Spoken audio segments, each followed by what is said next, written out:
안녕하세요. 저는 아주 평범한 생활을 하고 있는 40대 중반의 여성입니다.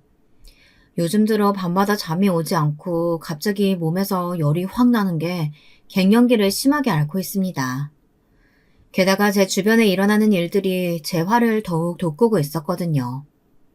예전에는 착하고 순하다는 말을 많이 들었었는데 저도 나이를 먹어가니 좀 드세지는 게 느껴지네요.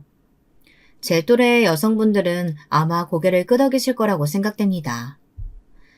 그런 복잡한 제 머릿속을 더 돌아버리게 하는 사건이 최근 일어났으니 여러분들에게 시원하게 고백하고 훨훨 자유로워지고 싶어서 이렇게 컴퓨터 앞에 앉게 되었습니다. 여러분, 여러분들은 가장 힐링이 되어야 할 집안이 매일 시끄럽고 싸움으로 가득하다면 어떤 기분이 드실 것 같으신가요? 누구나 원하는 로망이 있잖아요. 하루 종일 직장에서 시달리고 오면 집에서는 아무것도 안 하고 쉬기만 하면 얼마나 좋을까 하는 이런 생각이요. 그 생각에는 남녀가 따로 없는 것 같아요. 제가 무슨 일을 겪었길래 이렇게 서론을 길게 이야기하는지 여러분들 궁금하지 않으신가요? 지금부터 저의 조용한 일상을 확 뒤집어 놓았던 열받아 뒷목을 잡았던 사연을 들려드리겠습니다. 저는 서울 토박입니다. 태어나서 회사에 들어가기 전까지는 수학여행 때 빼고는 다른 지방에 가본 적이 없거든요. 저희 외가도 친가도 다 같이 서울에 있어서 저는 어릴 때 시골에 가서 방학을 보낸다는 친구들이 그렇게 부러웠던 적이 있었습니다.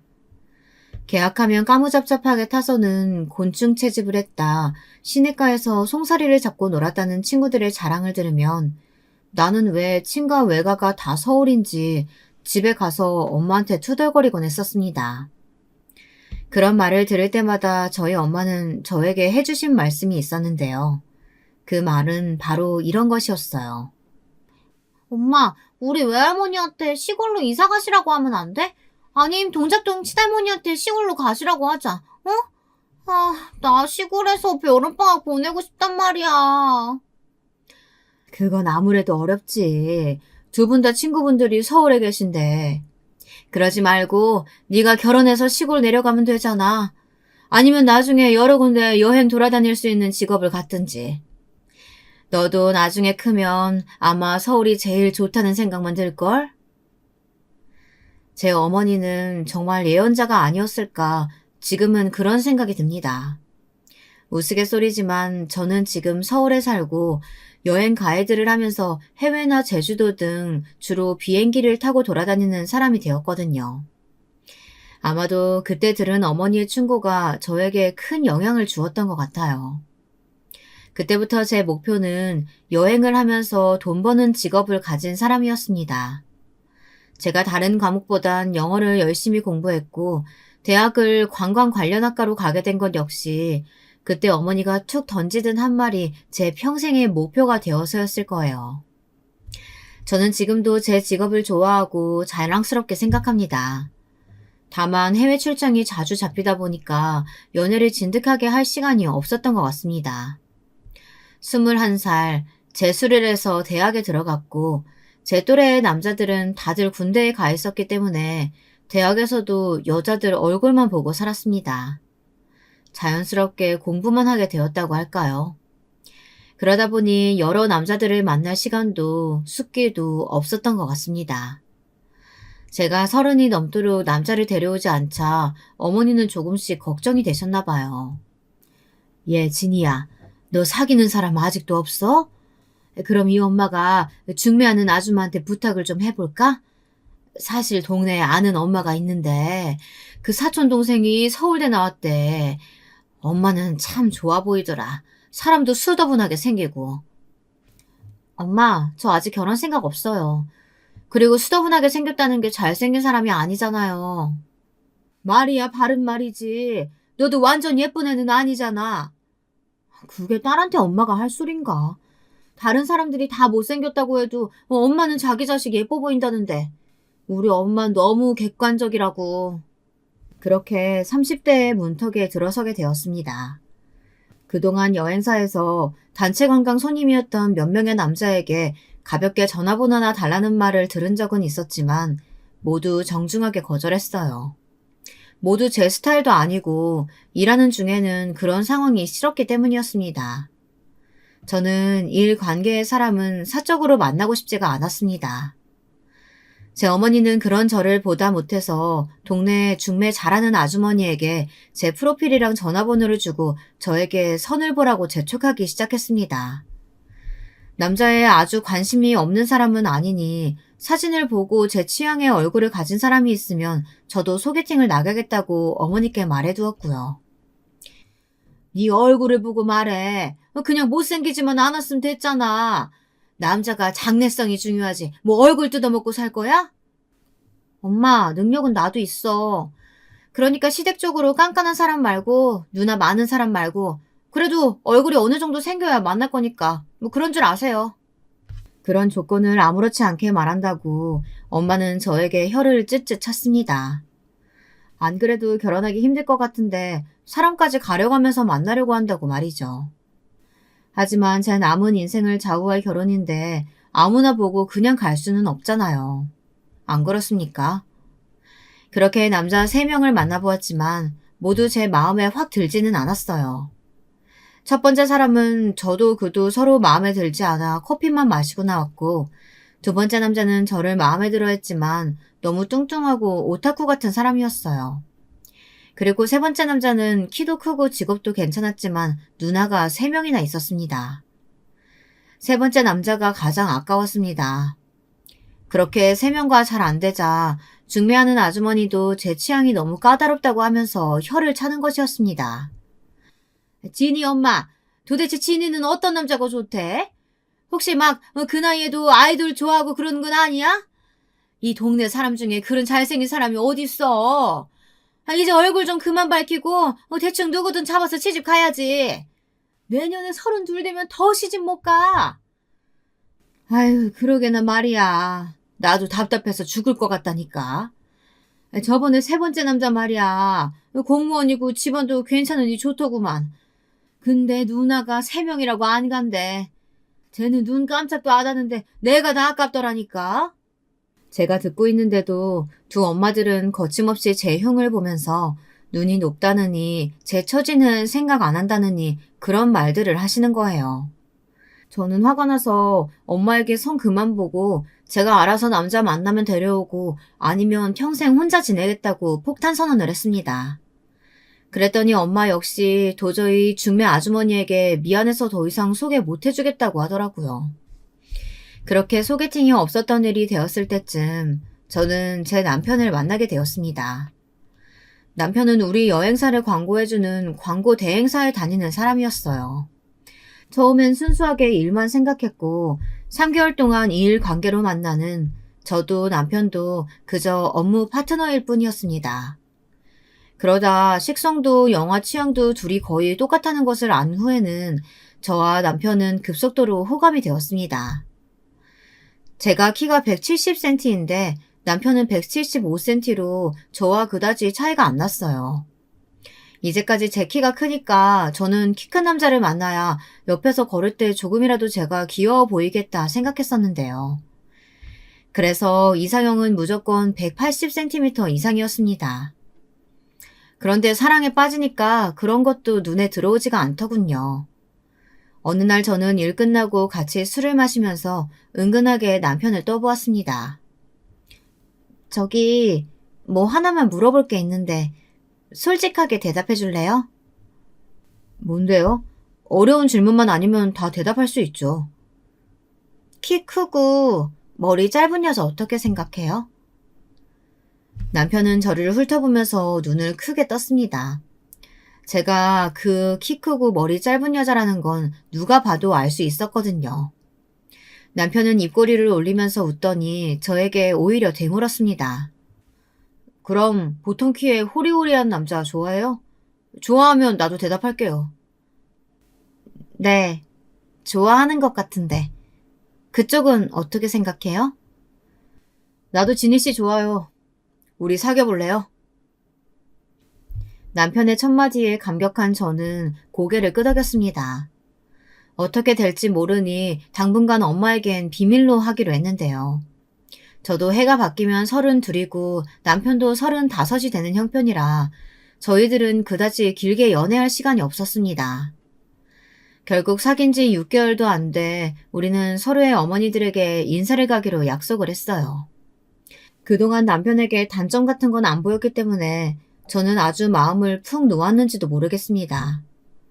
앞으로도 살면서 그 남자의 단점 같은 건 안 보일 거라고 굳게 믿은 모양이에요. 제 어머니는 남편을 무척 마음에 들어 했습니다. 얼굴도 그 옛날 시트콤에 나온 남자 배우처럼 잘생겼고 넉살도 좋은 것이 어른들 비위도 잘 맞추는 능력이 있었거든요. 광고에서 영업직으로 일하는 남편이었으니 어머니 마음에 안 들 수가 없었죠. 진이야, 너 진짜 눈 하나는 높다. 그동안 이 남자 데려오려고 이 엄마 속을 썩인 거면 인정할게. 난 무조건 마음에 들어. 예, 올해 내로 결혼하자. 엄마, 아직 그 사람 어머니한테 나 인사도 안 갔어. 근데 어떡하지? 나도 그 사람 어머니한테 마음 들어야 될 텐데 괜찮을까? 그럼 너 쌍꺼풀은 있으니까 인사 가기 전에 코 수술할래? 그 코만 좀만 더 높으면 너 완전 미인상이야. 요즘은 또 키 큰 여자도 괜찮잖아. 어머니의 권유에 저도 마음이 혹했습니다만 안타깝게도 시간이 그리 많지가 않았습니다. 지금 당장 수술을 한다고 해도 2주 안으로 붓기가 가라앉지 않을 게 뻔하니까요. 남편은 예비 시어머니에게만 잘 보이면 아버지는 무조건 찬성할 거라고 하면서 자기 집에서 제일 까다로운 사람은 어머니뿐이라고 했습니다. 그러면서 남편은 덧붙였어요. 자기는 다리가 예쁘니까 긴 다리를 돋보이게 해주는 옷을 입어봐. 검은색 정장 말이야. 그런 옷 입었을 때 난 자기가 제일 예뻐 보이더라고. 저는 남편의 말 맞다나 원피스 같은 하늘하늘한 옷이 전혀 없었어요. 그런 옷은 긴 머리에 청순한 이미지에나 어울리는데 저는 농구나 배구 선수 할 것 같은 느낌의 쇼커트한 머리였거든요. 난생 처음으로 남자친구 어머니에게 인사드리러 가는데 저라고 왜 안 꾸미고 싶었겠어요. 하지만 그 당시엔 여러 가지 여건이 되질 않았습니다. 그래도 예비 시어머니에게 잘 보이고 싶어서였는지 저는 미용실에 가서 메이크업을 받고 갈 만큼 긴장을 했습니다. 도저히 제가 혼자 화장해서는 견적이 안 나왔거든요. 그날은 일요일이었고 어머니를 만난 곳은 인사동에 있던 좀 오래된 전통 찻집이었습니다. 저는 한방차를 그다지 좋아하지 않아 커피를 시켰는데요. 시어머니는 이런 데 와서 커피 찾는다면서 남편 앞에서 저를 촌스럽다고 하더라고요. 야는 쌍화차 안 좋아하는갑다. 서울서 나고 자랐다 하더니 왜 전통 찻집 처음 와보나. 촌스럽구만. 엄마, 우리 동네라고 생각하지 마라. 얘 서울애라니까. 그러니까 내가 카페베네 같은 데서 보자 않았나. 뭔 소리야 너. 우리 진희씨 서울 토박이라니까. 미끈한 얼굴로 대구 사투리를 쓰는 남편의 새로운 면에 저는 얼굴이 확 붉어졌습니다. 그런 갭이라고 하나요? 아무튼 저는 그런 면을 보고 다시 남편에게 반했습니다. 그러나 시어머니는 처음 봤을 때 제가 너무 남자 같은 데다가 목소리도 털털해서 마음에 안 들었다고 하시더라고요. 제가 본 시어머니의 첫인상은 빠글빠근 파마에 붉은 입술에 턱 가운데 점이 있는 완전한 시골 아줌마였는데 말이죠. 그러니 저나 시어머니나 서로 첫인상은 그다지 마음에 안 들었던 것으로 하죠. 시어머니는 결혼을 하면 서울서 살 건지, 집안은 어떤지, 본가는 무언지, 초등학교 도덕 선생님 같은 질문을 하셨는데요. 저는 너무 긴장하고 식은땀이 흘러 제대로 대답했는지 모를 정도였습니다. 시어머니는 1시간 정도 그렇게 질문도 하고 저를 관찰하시더니 말씀을 하셨습니다. 뭐 너네들이 그리 죽고 못 산다 하니까 내 반대는 안 하겠는데 그래도 서울 산다고 시댁 안 내려고 모른 척하면 안 된다. 알았나? 그리고 야는 위로 형이 하나 있어. 근데 형이 아직 애인이 없다 아이가. 그러니 형이 장가 안 갔다고 네가 형을 밑으로 보면 안 된다. 알겠지? 네, 알겠어요. 어머님 감사합니다. 저희 집에서는 올해 내로 결혼했으면 좋겠다고 하시더라고요. 어머니 아버지가 제가 32이라서 곧 33 된다고 빨리 하라고 하셔서요. 그렇겠지. 왜 안 그렇겠나. 우리 애도 35 아이가. 그러니까 장가 안 간 형 있어도 여권 시키는 거라니까. 그런 줄 알아라.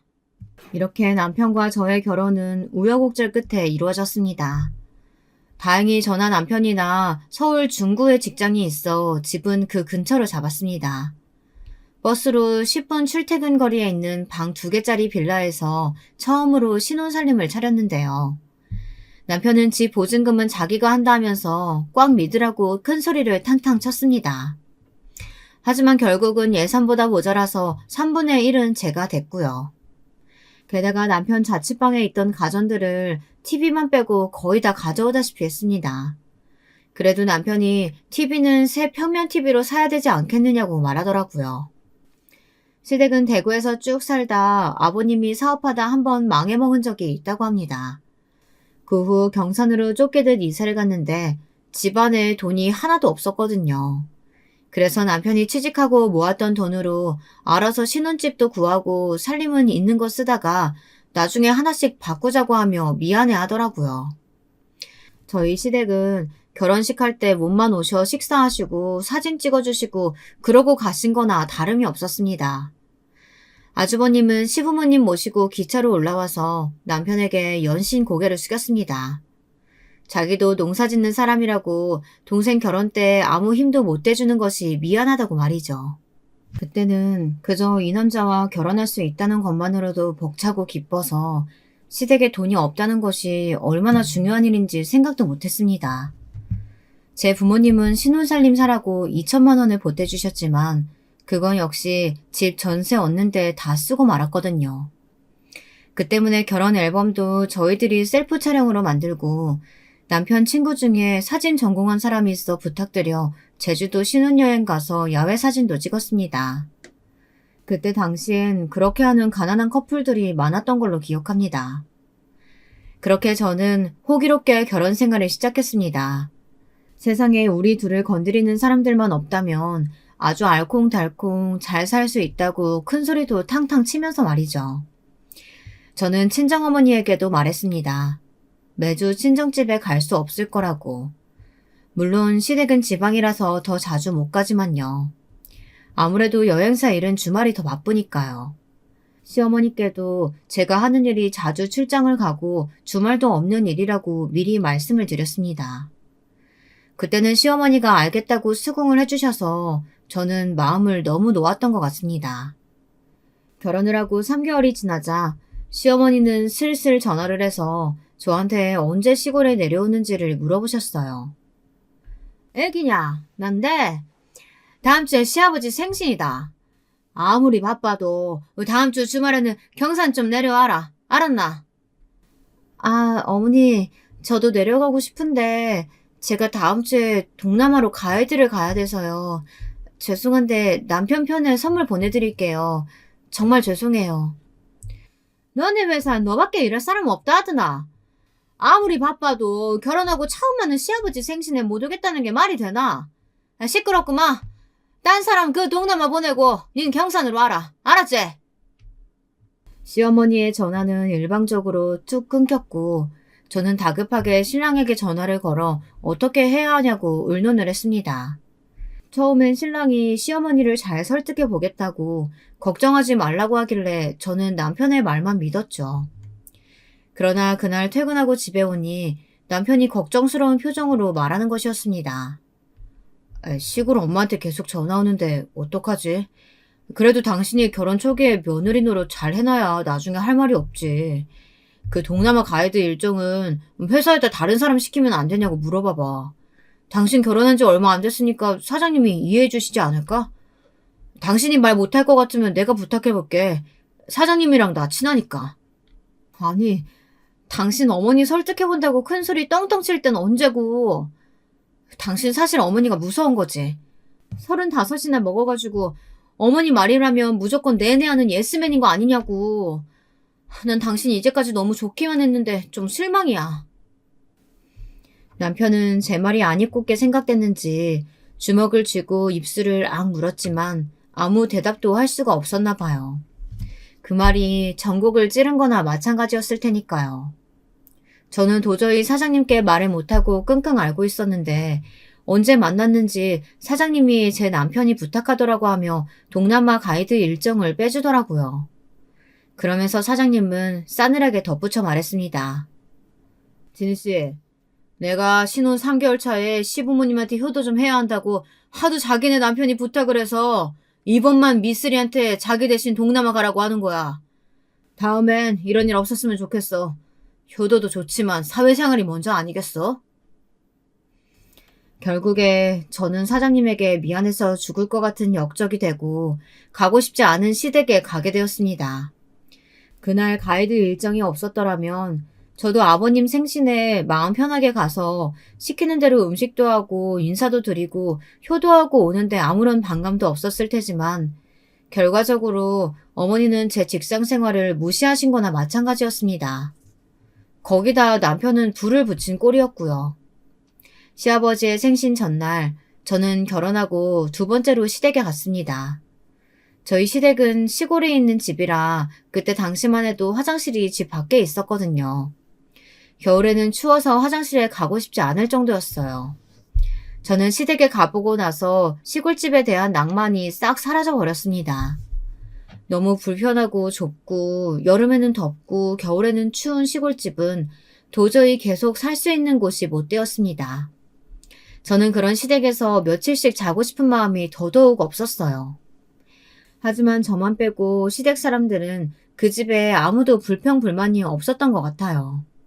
남편은 하루 더 자고 가면 안 되겠냐, 내일이 월요일이 아니면 정말 계속 있고 싶다 말하면서 옆에서 보는 저를 불안하게 만들었습니다. 아, 내는 우리 엄마 밥이 세상에서 제일 맛있다. 세상 어디 음식 먹어봐도 우리 엄마 반찬만 못하다 아이가.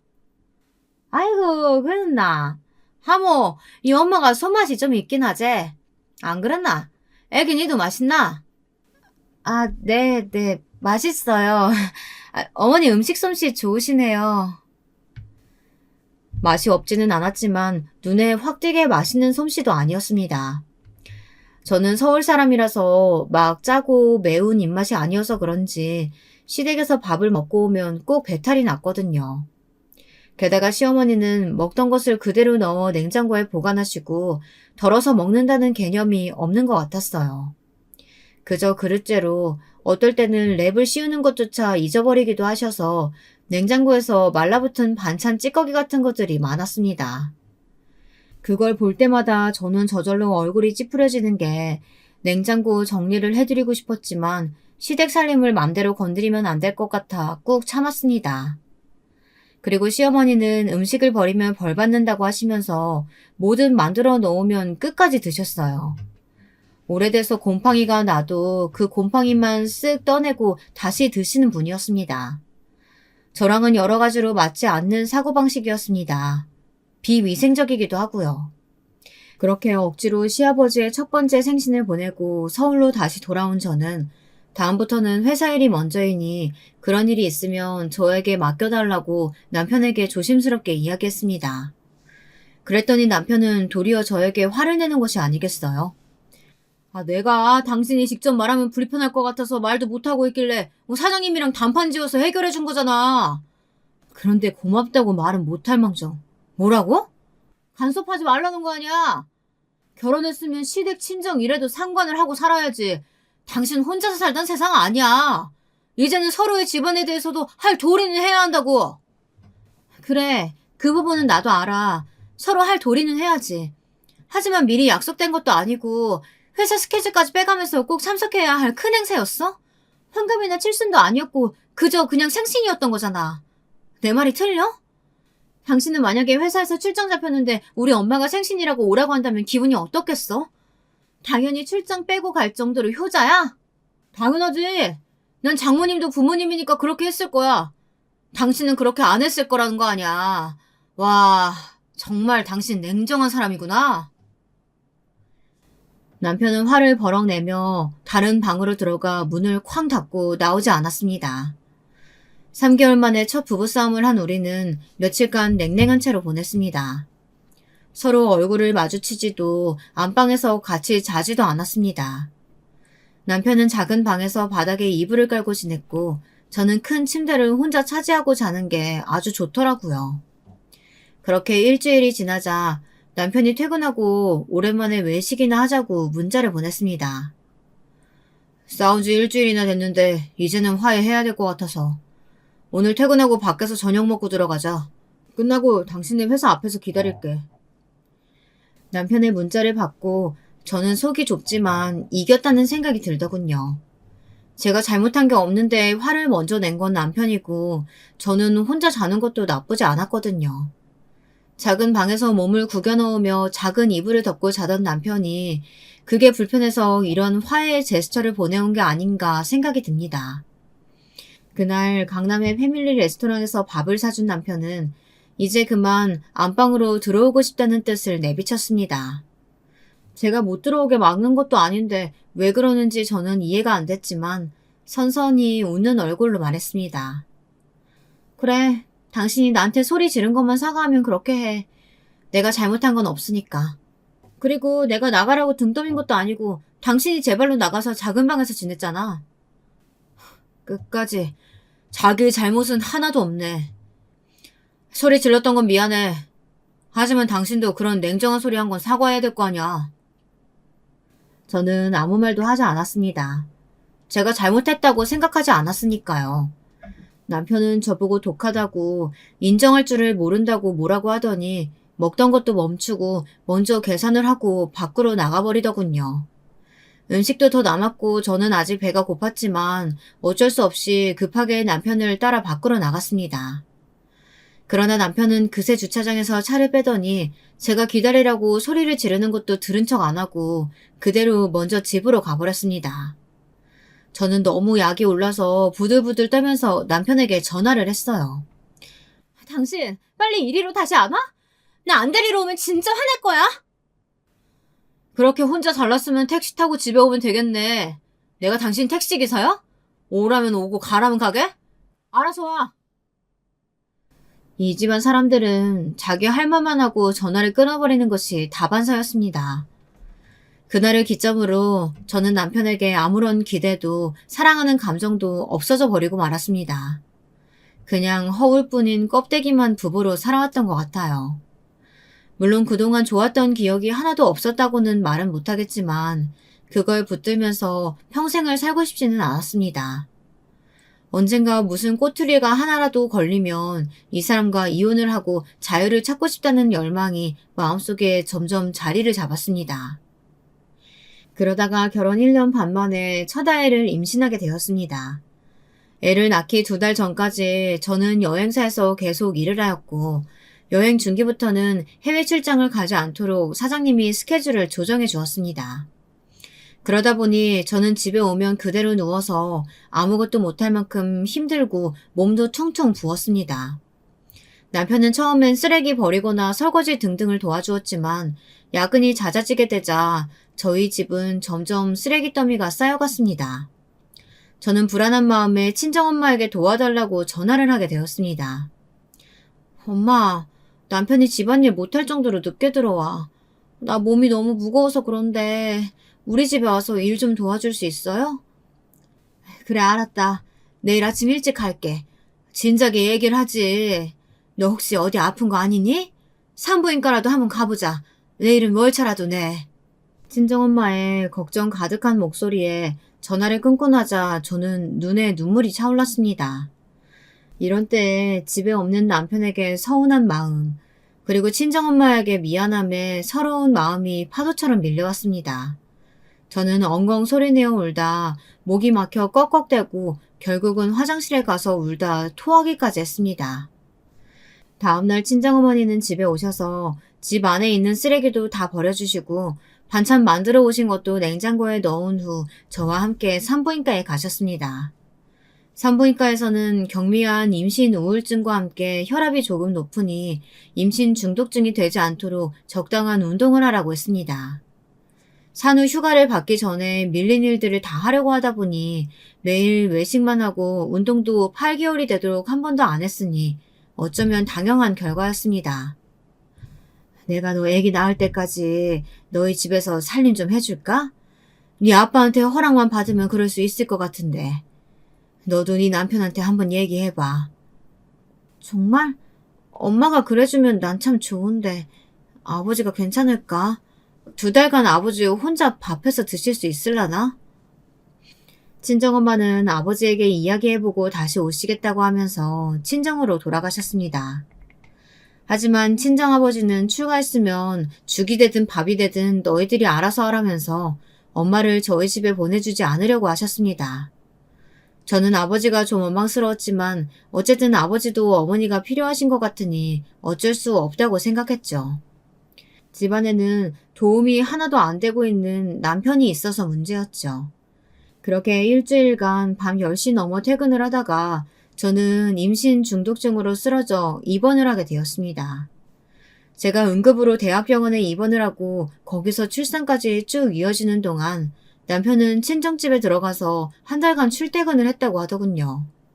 신혼집은 중구이고 친정은 강남이라 좀 멀기는 했지만 혼자서 집안일 하면서 밥 먹고 다닐 자신이 없어 친정 아버지 눈치 보면서라도 몸은 편하게 지내고 싶었다고 나중에 그러더라고요. 참 못난 사람이죠. 혼자 자취도 했었던 사람이 결혼했다고 집안일에서 손을 놓고 싶어 하다니. 참 시어머니가 저렇게 오냐오냐 키운 건 아닌지 의심이 되더라고요. 제 첫 아이는 미숙아는 아니었지만 3kg이 채 되지 않는 저체중으로 태어났습니다. 남들은 하루에 4끼씩 먹는다는 임신 말기에 거의 밥도 못 먹고 일만 했었던 저 때문이죠. 애를 낳고 나니 그렇게 시원할 수가 없더군요. 저 또 3개월만 먹이고 다시 복직할 준비를 했어요. 저는 계속 여행사 일을 하고 싶었기 때문이었습니다. 그런데 제 복직은 시어머니의 거센 반대에 부딪히고 말았습니다. 복직을 앞둔 어느 날 어머니는 저에게 직접 전화를 걸어 청천벽력 같은 말씀을 하시는 것이었어요. 야야, 애가 되게 작다면서? 그러면 이번 참에 회사 그만두고 집에서 애나 키워야 하는 거 아이가? 우리 가무 첫 손주 나온 거나 마찬가지인데 귀한 손주 남의 손에 어떻게 맡길 수가 있나? 그러니 대강 바깥 일 쪽은 마무리하고 이제 집안일 단디하고 애 키워라. 저는 시어머니의 말을 들으면서 어이가 없었습니다. 집을 얻을 때 돈도 한 푼 안 보태주셨고 결혼식 준비할 때도 도움 한 번 주시지 않았던 시댁에서 할 말은 아니지 않나요? 아직 좋은 아파트로 이사도 못 갔는데 애는 하나 늘어났고 앞으로 2배로 돈을 더 벌어도 모자랄 판에 외벌이를 하라뇨. 어머님, 그럼 제가 집에서 애 키울 테니까 우리 청약통장 적금 드는 거 어머니가 보태주실래요? 한 달에 20만 원씩 넣고 있는데 그 정도는 주실 수 있으시죠? 그리고 애 키우게 되면 돈이 얼마나 많이 드는데요. 남편 월급이 100만 원 이상 오르지 않으면 저는 집에서 애만 볼 수가 없어요. 그것도 최소한으로 말씀드린 거예요.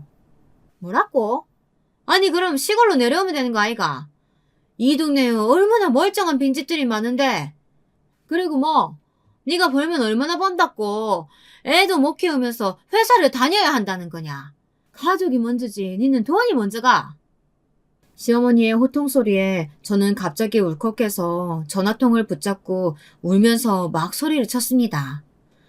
옆에서 그 광경을 보던 남편이 제가 미친 줄 알았다고 말할 정도였으니 제가 얼마나 힘들었는지 이해가 가시리라 생각합니다.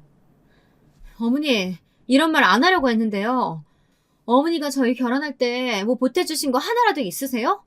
시댁에 돈 없다고 남편이 미안하다고 할 때도 저 불평 한마디 안 했어요. 다른 친구들은 시댁에서 집 해줬다, 전세금 보채줬다 얘기 들을 때마다 제가 얼마나 속상했는지 아시냐고요. 저는 가전 가구 사라고 엄마가 준 돈도 다 전세금으로 보탰었다고요. 그건 알기나 하세요? 뭐라고? 네 그걸 계속 마음에 담아두고 있었나? 내 처음부터 말했다 아이가. 우리는 애들한테 물려줄 재산은 없다고. 그리고 다 컸으면 니들이 알아서 결혼해서 사는 게 맞다. 그래 생각했다. 앞으로 내한테 도와달라 전화하지 마라. 알겠나? 저는 매정한 시어머니의 전화통화를 끝으로 다시는 제가 먼저 연락을 하지 않았습니다. 그리고 친정에 매일 아침 제 아기를 맡기고 여행사에 다시 복직을 했습니다. 친정엄마는 시어머니한테 뭐 그렇게 기대를 했냐고 하며 엄마는 처음부터 그럴 사람이 아닌 게 눈에 보였다고 하더군요. 내가 아기 봐줄 테니까 일 계속해. 엄마는 네가 육아 때문에 경력 단절되는 걸 못 봐. 이 엄마가 그렇게 살아서 그런지 집에서 아버지 눈치 보면서 아직도 돈 제대로 못 쓰고 다니고. 너는 절대 그러지 마라. 알았어? 극구 안 받으시겠다고 하셨지만 저는 친정어머니에게 고맙고 미안해서 저희 애를 봐주시는 동안 한 달에 50만 원씩 드렸습니다. 엄마가 저 대신 허리가 휘도록 육아를 하는데 그 정도는 드려야 한다고 생각했어요. 남편도 크게 이의가 없었습니다. 자기 본가에서는 아무도 도움을 안 주니까 남편이 사실 할 말도 없었겠죠. 이렇게 든든한 친정어머니 덕에 저는 아들을 둘을 낳고도 계속 여행사에서 안 잘리고 일을 해서 실장 직위까지 올라갔습니다. 실장이 되면 해외 출장은 그다지 많이 보내지 않지만 저는 가끔 사장에게 말해서 신혼여행을 위주로 몰디브나 동남아 정도는 해외 출장을 가게 해달라고 했습니다. 맨날 한국에서 서류 업무 대행만 하면 몸이 좀 근질근질 했거든요. 남편과 애들의 등살에서 벗어나서 저도 가끔 출장으로 숨을 돌리는 시간이 필요했다고나 할까요? 그동안 저는 청약증정을 가지고 있어 여기저기 알아봐 은평구에 있는 30평대 아파트로 이사를 하게 되었습니다. 그동안 안 먹고 안 입고 절약하면서 넣었던 적금도 깨고 집 담보대출도 받으면서 처음에는 새로 분양받은 집을 남편과 공동 명의로 하기로 했습니다. 사실 집값을 치르면서 남편이 보탠 돈은 1억도 채 되지 않았지만 자기도 3분의 1 정도는 했다고 하면서 공동 명의를 하자고 떼를 쓰듯 말하더라고요. 저는 일단 아무런 생각 없이 그 의견에 찬성을 했습니다. 그때는 남편과 헤어질 거라고는 생각도 하지 않았고 남편이 저 몰래 집을 담보로 사고를 칠 줄도 몰랐으니까요. 그러나 제가 남편을 공동 명의에서 빼고 제 집을 온전히 제 소유로 해야만 했던 기막힌 사건이 일어나고 말았는데요. 세상에 남편이 저 몰래 코인에 투자를 했는데 그때 집을 담보로 돈을 빌려 투자를 했다는 것입니다. 그런데 은행에서 집이 저와 공동 명의가 되어 있으니 처음엔 대출을 거절했고 남편이 그 이유를 물어보니 저와 함께 와야 한다고 했대요. 그래서 남편은 남편 회사에 저랑 나이와 이름이 비슷한 진이라는 직원의 도움을 받아 몰래 대출을 받을 수 있었다고 하더라고요. 나중에 알게 된 일이지만 저는 그 말을 듣고 너무 화가 났습니다. 여러분들은 이런 큰 사고를 친 남편과 같이 살 수 있으시겠어요? 제 남편은 저한테 그 사실을 들키니 정신없이 손을 모아 싹싹 빌었습니다. 여보, 미안해. 하지만 나도 돈 더 벌어보고 싶어서 그랬던 거지. 내가 그 코인이 망할 줄 어떻게 알았겠어. 제발 헛불고 나 좀 용서해줘. 나 당신이랑 이혼 못해. 우리 두 아들을 생각해서라도 나 좀 용서해주라. 도저히 이해가 안 된다. 돈을 불리려고 했대도 어떻게 나한테 말 한마디 상의도 없이 혼자서 사고를 쳐? 만약에 흑자가 돼서 벌었으면 나한테 말이나 했겠어? 자기 멋대로 쓰고 싶었을 거 아냐. 안 되겠어. 당장 이혼장을 쓰던지 이 집 명의 당신 명의 빼고 내 소유로 해야겠어. 앞으로 같이 사는데 또 이렇게 큰 사고 치게 놔둘 순 없잖아. 결국 남편은 제가 하자는 대로 다 해주고 겨우 이혼 소송을 면할 수 있었습니다. 그것은 각자 번 돈을 생활비 통장에 넣던 방식을 바꾸고 남편의 월급도 제가 전부 관리하여 한 달에 70만 원의 용돈만 받는 것으로 합의를 했습니다. 남편이 잘못한 걸 어쩌겠어요. 남편이 사고친 돈은 5천만 원이었고 그 돈을 다 갚기까지 월급 중 일정 부분을 차압당해야만 했습니다. 그렇게 3년이 흘렀습니다. 그동안 남편은 빚졌던 돈의 반 정도를 갚은 상황이었죠. 애들도 10살, 8살이 되어 육아에서도 어느 정도 자유로워지고 겉으로는 평온해 보이는 나날이었습니다. 하지만 제가 놀라고 당황해야 할 마지막 사건이 남아있었습니다. 지금도 생각하면 치가 떨리는 일이었어요. 그날은 제가 오랜만에 필리핀으로 해외 출장을 마치고 집으로 돌아온 날이었습니다. 오후 8시 비행기로 한국에 들어와서 공항 택시를 타고 지친 몸으로 집에 돌아온 저는 뜻밖의 인물이 제 집안에 들어와 있는 것을 보고 경악했습니다. 그녀는 안방을 떡하니 차지하고 제 남편과 함께 술을 마시며 웃고 있다가 저를 보더니 말했습니다. 혜미, 너 왔나? 내 진작 말하려고 했는데 너 출장 가기 전에 나 이혼하고 집 나왔다. 그래서 갈 데 없어 이리로 왔다 아이가. 내 여기서 좀 살랐고, 왔으니까 안방 나한테 주고, 니는 애들 방 가서 자라. 네, 여러분들이 짐작하시는 대로 그 불청객은 바로 저의 시어머니였습니다. 며칠 계시다 갈 것도 아니고 아예 눌러 산다고 하는 말을 듣고 나니 저는 어지러워서 잠깐 비틀거릴 수밖에 없었습니다. 안 그래도 피곤해 죽겠는데 이런 어이없는 말을 들으니 정신이 하나도 없더군요. 저는 시어머니 옆에서 웃고 있는 남편에게 손짓을 해서 방 밖으로 불러내 도대체 어떻게 된 일이냐고 따졌습니다. 아니, 어머니가 이혼하셨다고 해서 우리 집으로 오라고 하면 어떡해. 그리고 어머니 이혼한 거 맞긴 맞아? 그럼 어머니 말 안 믿어? 자식 새끼가 돼서 이혼하시고 갈 데 없다는 어머니를 어떻게 해? 쫓아내? 당연히 오시라고 해야지. 나랑 애들 불편할 건 생각도 못해? 당신이야 시어머니가 불쌍하겠지. 하지만 나는 이런 일이 전혀 놀랍지 않아. 어머니 성격에 아버지한테 매일 얼마나 닥달하고 괴롭히고 했겠어. 그러니까 어머니가 이혼당하신 거 아니야. 당신은 시어머니랑 성격 꼭 닮아서 서로를 몰라. 뭐라고? 이게 말이면 단줄하나. 어디 시어머니 앞에서 미친년처럼 소리를 질러. 남편은 제가 소리를 바락 지르며 대들자 참지 못하고 제 뺨을 때렸습니다. 눈앞에서 불이 번쩍하더군요. 부부가 싸우는 소리에 저희 애들 둘 다 달려나와 큰애는 아버지 다리를 붙잡고 둘째는 제 다리를 잡으면서 소리를 지르기 시작했습니다. 애들이 둘 다 제 편을 들자 남편은 더 화가 나서 애들을 흔들어 다리에서 떨어뜨리고는 저를 돌려세워 아예 멱살을 잡았습니다. 애들이 주저앉아 엉엉 울기 시작하자 시어머니는 그제야 안방에서 나와 저한테 소리를 지르더라고요. 니는 이 노인네 불쌍하지도 않나? 내 밤중에 어디 가라고 입 집안에서 날리고 어디서 못 배워먹은 티를 내갖고 이 집은 우리 아들 거다. 그러니까 나가려면 네가 나가라. 애들도 시끄러워 꼴도 보기 싫다. 다 데리고 나가라. 이 집이 왜 당신 아들 거야? 이 집 명의 내 거니까 나가려면 당신들 모자가 나가. 당신 아들이 나 몰래 코인 투자해서 우리 집 말아먹을 뻔했던 건 알아? 저 인간이 말 안 했어? 그리고 이 집 처음부터 저 인간 혼자 명의도 아니었어.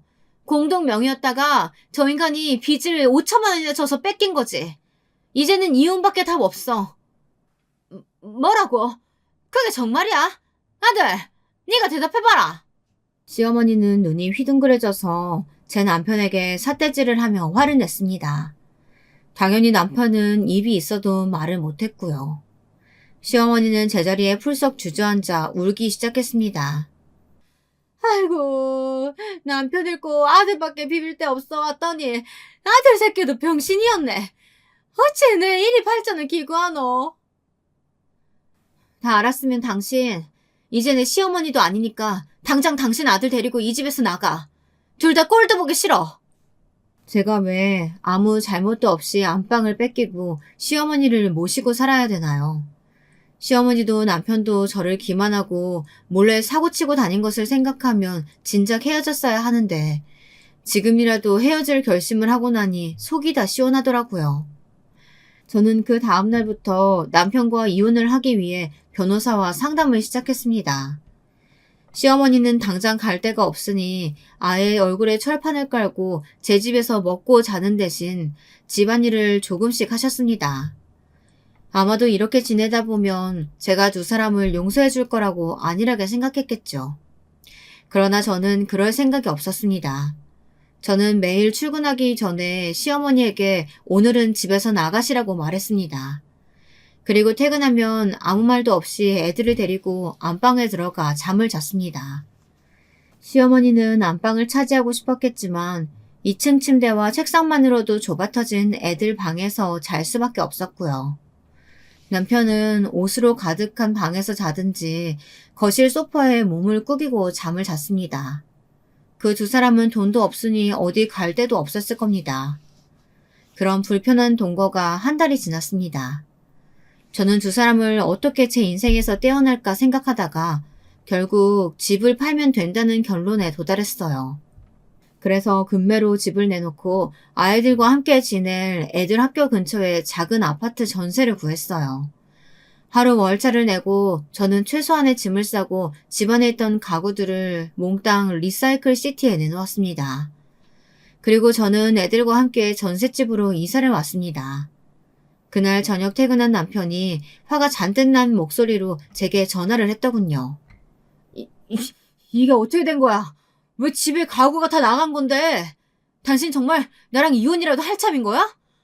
그렇게 미안하다고 했어도 용서해주지 않을 거야? 당신 정말 못된 인간이다. 내 인내심은 이미 다 바닥났어. 그러니까 그 집 팔리기 전에 얼른 너네 엄마랑 이사 가. 안 그러면 길바닥에서 노숙해야 될걸? 집까지 내놓았다는 소리를 들은 남편은 이제 더 이상 저에게 매달려봤자 소용이 없다는 것을 절실히 느꼈는지 욕을 한 바가지 하면서 억지로 짐을 싸 시어머니와 함께 호텔로 갔다고 합니다. 그 아파트는 좋은 역세권에 있는 인기 매물이어서 금방 팔렸고요. 저는 집 한 돈을 그 두 사람에게 절대 내놓지 않을 생각이었지만 남편은 그걸 어떻게 알았는지 집 살 때 자기가 보탰던 돈을 돌려달라고 소송을 건 상황이에요. 하지만 저는 그동안 제가 받은 정신적 피해를 들면서 그 돈을 주지 않을 생각입니다.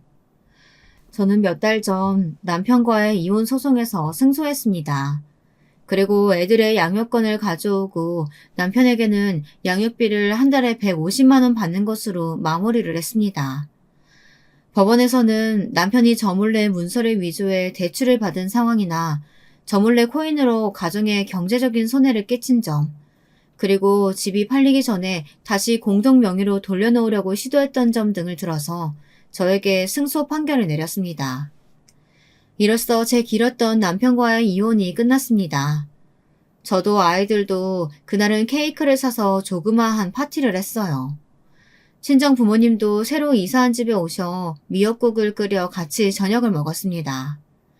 지금은 저희들끼리 잘 살고 있지만 친정엄마의 보살핌이 없었다면 저도 여행사를 계속 다니지 못했을 때고 아버지께서도 제 시댁의 이혼과 저의 이혼을 목격하고 나서부턴 친정어머니에게 조금이라도 잘해주려고 노력을 하시더라고요.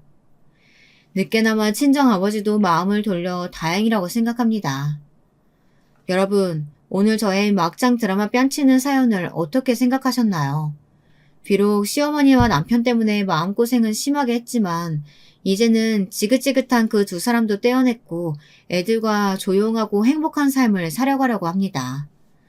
제 아들들도 아빠가 눈앞에서 저를 때리는 장면을 보고 나더니 아빠가 잘못했다면서 꽤 오랫동안 남편의 얼굴도 보고 싶어 하지 않더라고요.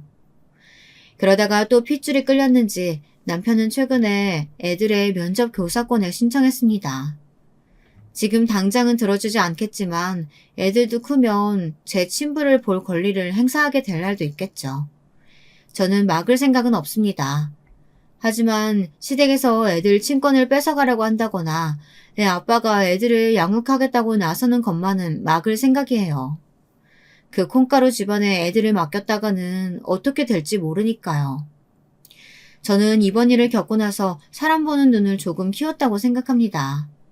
가족이란 직장이나 사회생활에서 잠시 스쳐가는 인연이 아니니 천천히 시간을 들여 지켜보고 충분히 검증을 거쳐서 결정해야 한다는 교훈을 남기게 되었습니다. 당분간 새로운 사람은 생각도 하지 않을 것 같아요. 애들이 다 성숙해서 엄마를 이해할 날이 오면 모르겠지만 지금 재혼을 한다면 애들이 적지 않은 상처를 받을 것 같아서요. 제게는 사랑하는 아들들만 있다면 행복하니까요. 제 긴 사연 들어주셔서 감사합니다. 여러분들 모두 행복하세요. 안녕하세요. 저는 서울에 사는 50대 중반 여자입니다. 저는 예쁜 딸아이를 하나 두고 있는데요. 딸아이를 키우면서 참 힘든 일이 많았습니다. 그런데 얼마 전에 저의 30년 묵은 응어리를 제 딸내미가 속 시원하게 풀어주어서 얼마나 통쾌했는지 몰라요. 아무래도 제가 딸 자식 하나는 똑 부러지게 잘 키운 것 같아요. 요즘 그 일 때문에 매일 배꼽 잡고 웃다 보니 딸내미가 저지른 그 무모하면서도 통쾌한 짓을 자랑 한번 해보고 싶어서 사연을 보내봅니다. 제 이야기를 들으면서 같이 속 시원해 하셨으면 좋겠어요. 먼저 30여 년 전으로 거슬러 올라가겠습니다. 저는 20대 초반의 나이에 서울에서 일을 다니다가 남편을 만나게 되었는데요. 남편은 본가가 지방이었지만 혼자 서울살이 해보겠다고 올라와서 살고 있는 중이었습니다. 남편은 조금 가부장적인 면이 있긴 했지만 그 시절 남자들이 대부분 그랬기 때문에 별로 이상한 구석은 느끼지 못했어요. 저는 저에게 적극적으로 대시하는 남편에게 푹 빠져버렸습니다. 그런데 시부모님이 저를 안 좋아하셨기 때문에 결혼을 허락받기까지는 굉장히 힘들었어요. 시부모님은 지방에서 큰 고깃집을 운영하고 계셔서 집안이 좀 부유한 편이었는데 저는 친정부모님이 두 분 다 안 계셨고 모은 돈도 없었기 때문에 마음에 안 드셨던 거죠. 남편은 처음에 결혼을 반대하시는 시부모님 등살에 휘둘리는 듯 하더니 얼마 못 가 다시 고집을 피우는 바람에 결국 결혼을 허락받게 되었습니다. 다만 조건이 있었죠. 저랑 남편 모두 다 서울에서 다니던 직장을 그만두고 시부모님이 계시는 지방으로 내려와 식당 일을 도우라는 조건이었어요. 저는 그 지역에 연고도 하나 없었지만 남편 하나 믿고 내려가게 되었습니다. 그리고 결혼 후 얼마 지나지 않아 저는 임신을 하게 되었습니다. 임신한 몸인데도 불구하고 시어머니의 시집살이는 정말 상상도 못할 수준이었습니다. 새벽 일찍 시부모님이 운영하시는 고깃집으로 출근을 해서 재료를 손질하고 식기를 정리하고 반찬을 준비하는 등 해야 할 일이 산더미였습니다. 직원들이 있긴 했지만 워낙 장사가 잘 되다 보니 일손이 많이 모자라더라고요. 어머님은 저를 마치 하인 부리듯이 부리셨습니다. 입덧이 심해 음식 냄새만 맡아도 헛구역질이 올라오는 상태에서도 갈비탕용 고기를 손질하고 손님 상에 갈비를 구워야 했습니다. 고기 비린내에 손님 앞에서 구토를 할 뻔한 적도 여러 번 있었지만 식당 한켠에 서서 저를 매섭게 노려보고 계신 어머님 때문에 속으로 삼키느라 얼마나 힘들었는지 모르겠습니다. 그리고 불판을 닦는 일은 보통 남자들이 하는데 어머님은 저한테도 시키시더라고요. 쪼그려 앉는 게 힘들어서 잠깐 엉덩이를 들거나 팔이 너무 아파 속도가 조금이라도 느려지면 가차없이 불호령을 내렸습니다. 저는 20대 초반 그 어린 나이에 호랑이 같은 어머님이 너무 무서워서 시키는 대로 할 수밖에 없었어요. 매일매일 식당 영업이 끝나는 그 시간까지 고된 노동이 이어졌습니다. 중간에 잠깐 직원들끼리 다 같이 쉬는 시간이 있었는데 그마저도 어머님이 저를 못 쉬게 하시고 이것저것 심부름을 시켜대는 통에 과로로 쓰러질 뻔한 적도 여러 번 있었죠. 저는 그때마다 이를 악물고 버텼습니다. 언젠가는 어머님께 이 집 며느리로 인정을 받겠다는 각오로요. 물론 밤마다 서러워서 울긴 했습니다만 운다고 달라지는 건 없더군요. 식당 영업이 끝나고 집에 돌아오면 쌓인 집안일을 하느라고 쉴 수가 없었어요. 집안일은 모두 제 차지였기 때문에 쌓인 집안일까지 모두 하고 잠에 들면 겨우 3시간 남짓 자고 다시 식당에 출근해야 했습니다. 남편은 안 도와줬냐고요? 말도 마세요. 남편은 연애할 땐 몰랐는데 알고 보니 곱게 자란 도련님의 마마보이더라고요. 외동아들이라고 워낙 아끼는 탓에 손에 물 한 번 묻혀본 적 없었고 식당에서도 지배인이라면서 카운터에 서서 손님들한테 인사나 하고 계산이나 하는 쉬운 일만 했습니다. 제가 너무 힘들다고 남편한테 하소연도 해보았지만 워낙 마마보이라 지엄마 편만 들더라고요. 그리고 몇 달이 흘러 배가 점점 불러서 숨도 차고 거동이 불편해졌는데도 어머님은 계속해서 저에게 일을 시키셨습니다. 배부른 몸으로 식당에서 음식을 나르고 고기를 굽고 있으면 오히려 손님들이 더 안쓰러워하시곤 했어요. 그러면 어머님은 손님들에게 아유 원래 임신했을 때 움직이고 해야 애가 쑥쑥 잘 나온다니까요. 그리고 얘가 워낙 튼튼하니 걱정 안 해도 돼요. 라고 하시곤 했죠. 그러고선 뒤에 가서 저한테 너만 애 뱄냐면서 유난 떨지 말라고 구박을 하셨어요. 특히 제일 심하게 구박하셨던 건 아들 못 낳으면 쫓겨날 각오하라는 구박이었죠. 남편이 외동아들이다 보니 대를 이어야 한다면서 정말 임신 기간 동안 몇 번을 윽박지르셨는지 몰라요. 너는 아들 낳기 전까진 우리 집 며느리로 인정받을 생각이랑 하지 말어라. 네가 가진 게 있냐, 뭐가 있냐. 아들도 못 낳는 년은 이 집 개보다도 못한 년이야. 알아들었냐? 저는 그런 말을 들을 때마다 혹시나 뱃속의 아이가 딸일까봐 초조해서 견딜 수가 없었어요. 아들 낳는 게 제 맘대로 되는 것도 아닌데 혹시나 영원히 이 집 며느리로 인정받지 못할까봐 매일 마음을 졸였습니다. 그리고 밤마다 뱃속의 아이에게 울면서 사과했어요. 제가 배를 어루만지면서 속삭이면 뱃속의 아이는 말을 알아듣기라도 한 듯 배를 발로 차거나 꾸물거리곤 했습니다. 그럼 저는 눈물을 닦고 마음을 다시 추스렸습니다.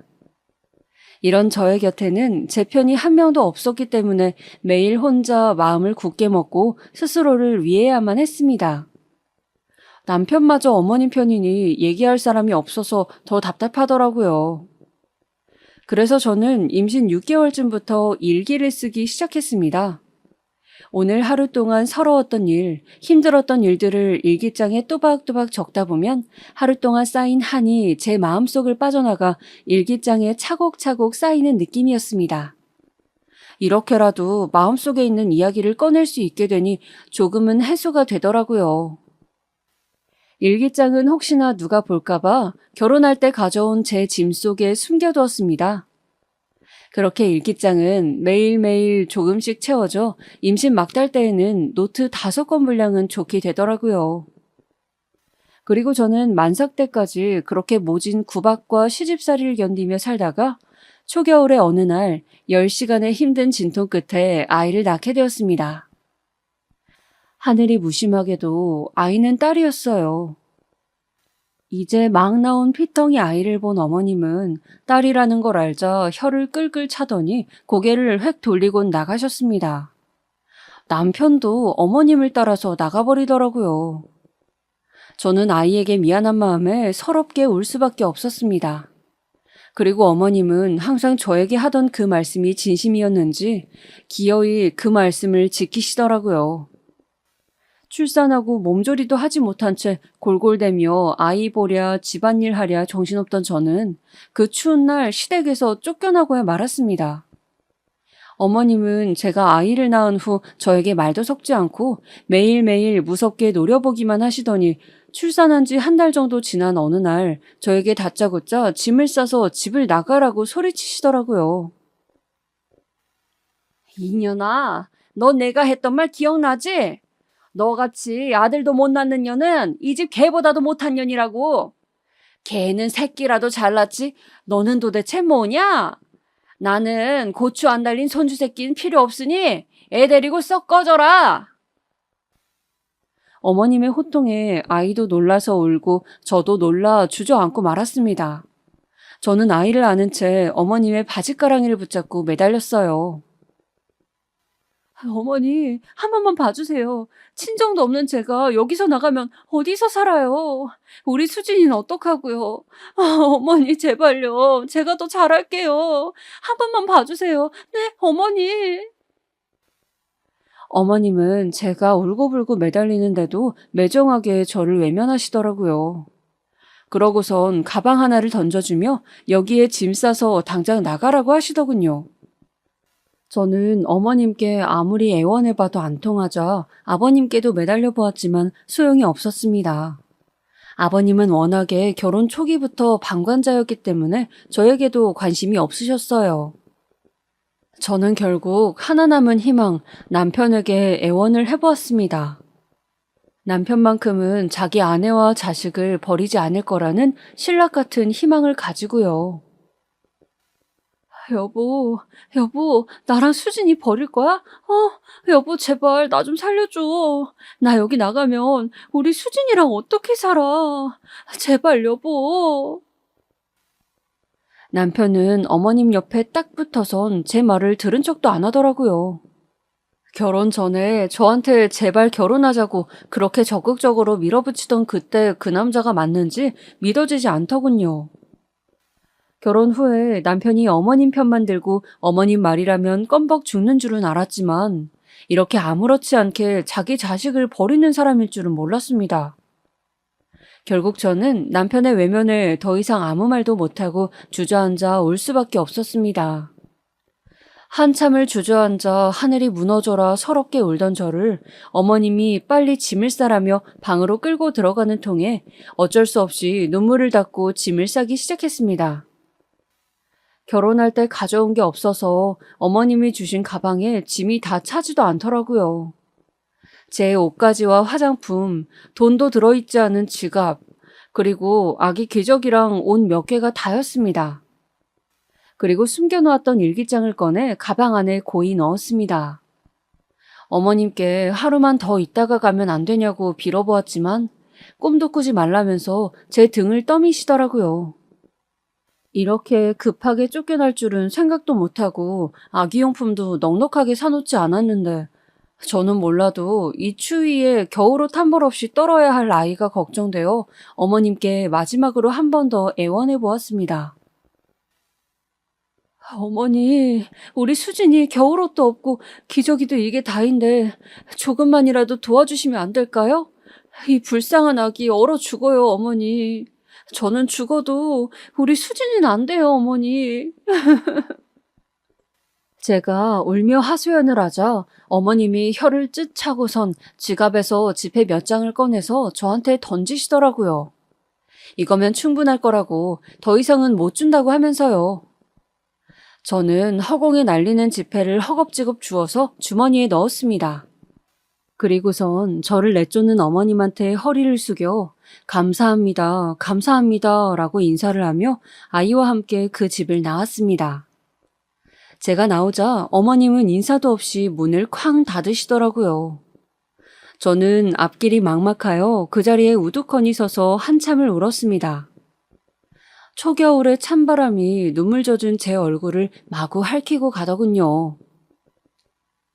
그리고 저는 한참의 고민 끝에 다시 서울로 올라가기로 결심했습니다. 어머님이 주신 지폐를 헤아려 보니 그때 당시 돈으로 10,000원 정도 되더라고요. 이걸로 며칠 밥은 먹고 살 수 있겠지만 집도 절도 없는 저에게 무척이나 적은 돈이었습니다. 그래서 무작정 제가 나고 자란 서울로 올라가서 아는 사람이라도 찾아봐야겠다 싶었습니다. 그래서 저는 버스를 타고 아이와 함께 서울로 올라갔어요. 서울에 올라오는 버스에서 얼마나 울었는지 모르겠습니다. 서울에 도착할 때쯤 되자 눈이 퉁퉁 부어서 제대로 떠지지도 않더군요. 지나가는 사람들이 이상하게 쳐다봤지만 신경 쓸 겨를도 없었습니다. 그리고 저는 어릴 적 제가 살던 동네를 무작정 찾아갔습니다. 어릴 적 살던 동네에 도착한 후 아는 사람을 찾기 위해서 아이를 안고 정처 없이 돌아다녔습니다. 어릴 때 자주 가던 슈퍼, 학교, 놀이터 등등 아는 얼굴도 몇 명 만났지만 저의 처지를 안쓰럽게 생각해 돈 몇 푼 쥐어줄 뿐 실질적인 도움은 안 되더라고요. 그러다가 우연히 어릴 때 알던 친구를 만나게 되었습니다. 사실 그때는 그렇게까지 친한 사이는 아니었는데 저의 몰골을 보더니 자기 일인 것처럼 분노하고 안쓰러워 미치려고 하더군요. 다행히 그 친구의 도움으로 당분간 친구네 집에서 지낼 수 있게 되었습니다. 저는 친구한테 너무 고마워서 어찌 해야 할 바를 모르겠더군요. 그저 그 친구가 집에서 조금이라도 편하게 지낼 수 있도록 갖은 집안일을 도맡아서 하고 친구에게 폐를 끼치지 않도록 최대한 조심하며 지내기로 했습니다. 그렇게 친구의 도움을 받아 지낸 지 1년째 아이가 걸음마를 시작하게 되자 저는 친구에게 더 이상 민폐를 끼치고 싶지 않아 일을 시작하게 되었습니다. 찾아보니 아이를 데리고 출근할 수 있는 식당이 있더라고요. 일을 시작하고 첫 달 월급은 친구에게 몽땅 주었어요. 친구가 해준 것에 비하면 이것도 모자라지만 이거라도 받아줬으면 좋겠다고 하면서요. 친구는 고마워할 거 없다며 저를 안아주었습니다. 저는 따뜻한 친구의 품에서 한없이 울었습니다.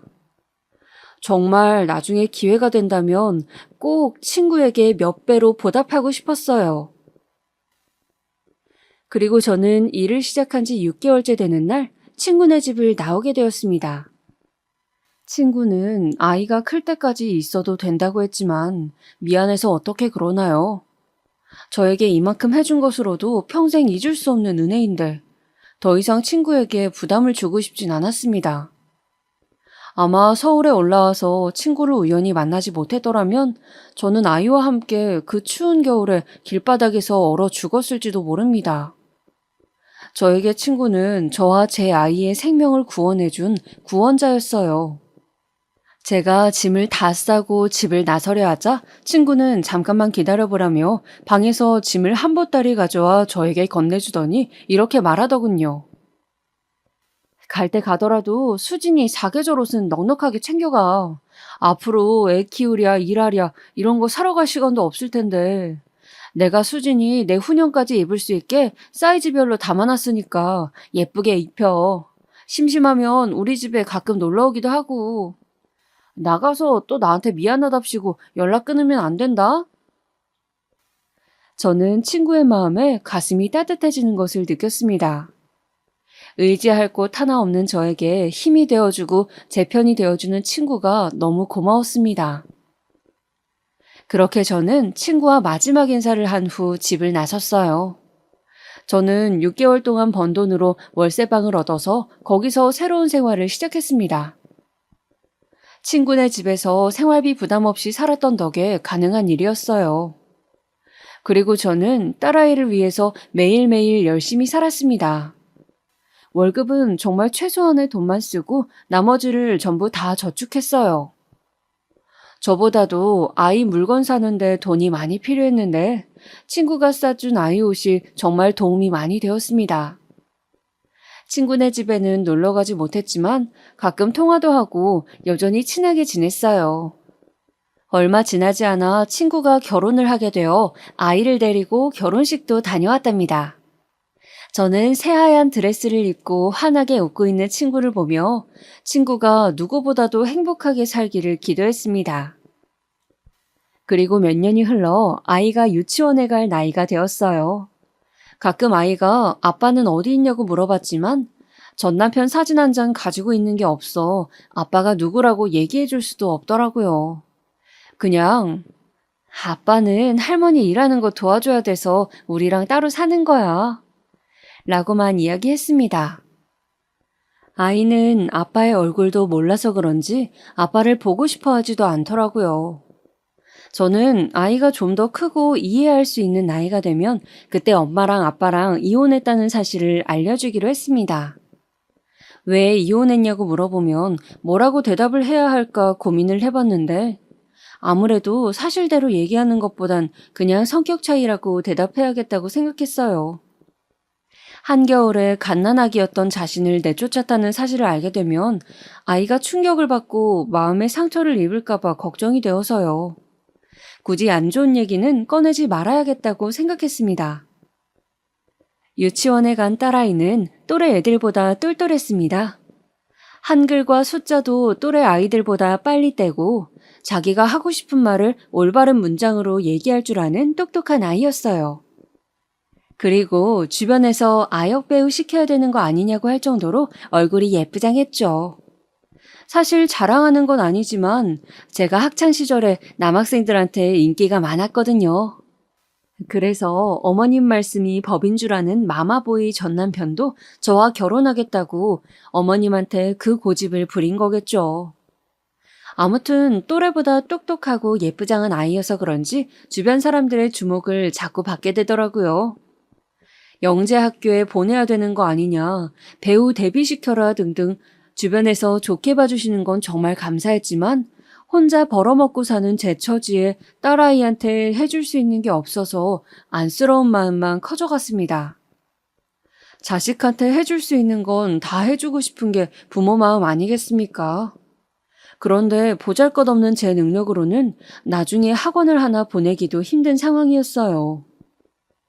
부잣집에서 살았으면 특별한 아이로 자랐을지 모르는 우리 아이는 제 밑에서 크는 바람에 평범한 학교를 다니며 평범한 삶을 살게 되었어요.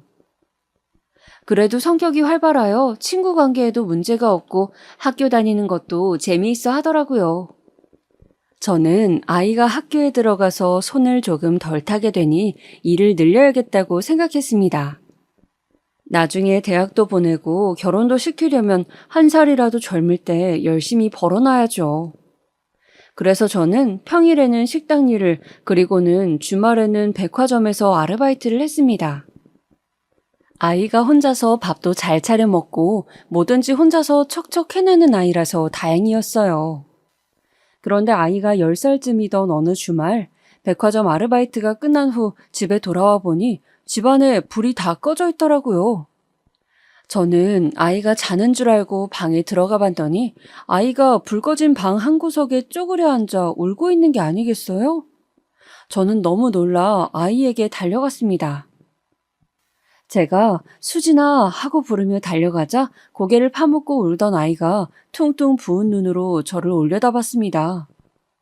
저는 어디 다치기라도 했는지 걱정이 되어 딸아이의 몸을 여기저기 살펴보았지만 딱히 다친 곳은 없더라고요.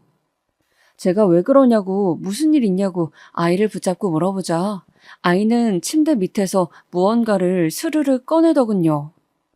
그걸 본 저는 가슴이 철렁 내려앉았습니다. 아이가 꺼낸 것은 바로 저의 일기장이 들어있는 상자였어요. 상자 하나를 가득 채울 정도로 잔뜩 있는 제 일기장은 저의 지난 10년의 세월이 담긴 기록이었습니다. 시댁에서 구박받던 이야기부터 시작해서 한겨울에 시댁에서 쫓겨난 이야기, 그리고 친구를 만나 신세를 지게 되고 딸아이와 방을 구해 새로운 생활을 시작한 이야기까지 저의 모든 이야기가 그곳에 담겨져 있었습니다. 딸아이는 저에게 칭찬받고 싶어서 제가 퇴근하기 전 집을 구석구석 청소하던 중 제 일기장이 들어있는 상자를 발견했다고 해요.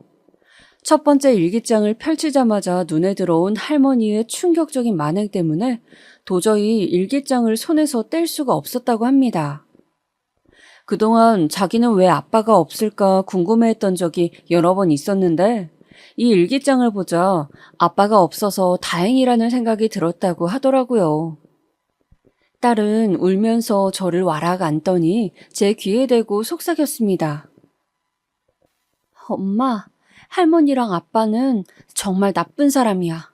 내가 커서 꼭 엄마 복수해줄게. 저는 아이의 말에 깜짝 놀라 너 그런 말은 어디서 배웠느냐고 그런 나쁜 말 하면 안 된다고 다그쳤습니다.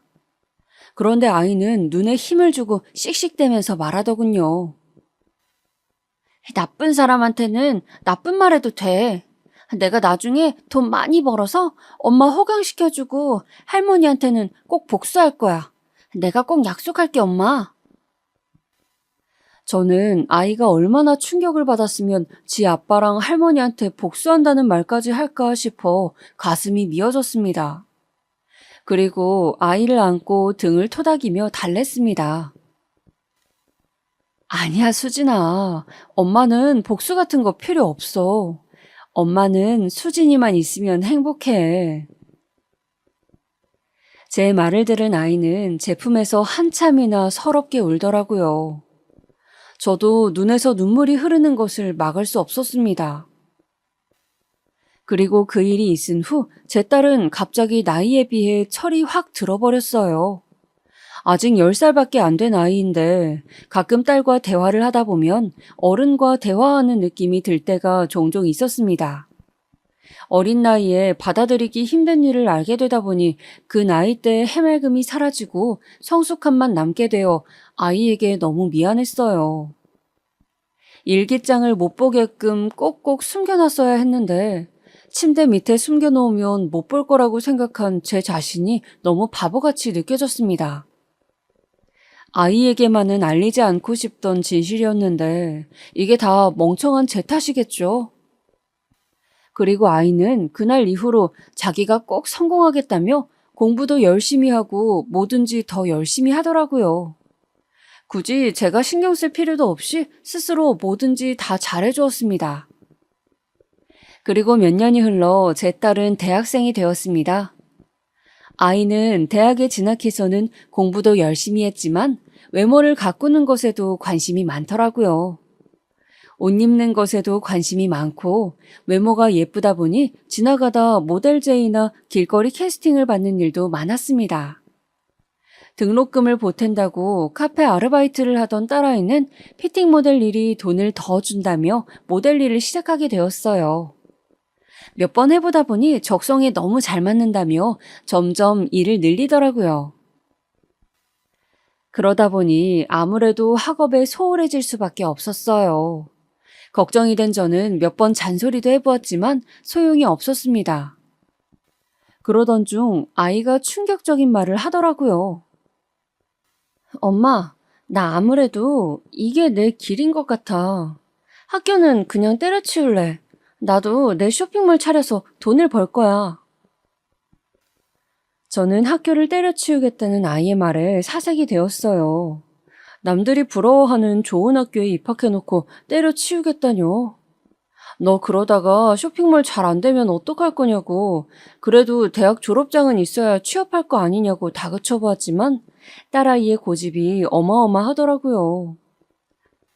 자기는 무조건 잘 될 자신이 있다면서 여태까지 자기를 봐서 알지 않냐며 엄마가 여지껏 그래왔던 것처럼 자기를 믿고 지켜봐달라고 하더라고요.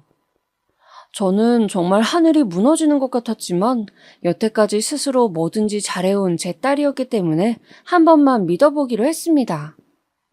그래서 아이는 학교에 자퇴서를 내고 자퇴를 하게 되었습니다. 그리고 딸아이는 자기가 말했던 것을 반드시 지키려는 듯 발에 불이 나도록 이리 뛰고 저리 뛰며 열심히 하더군요.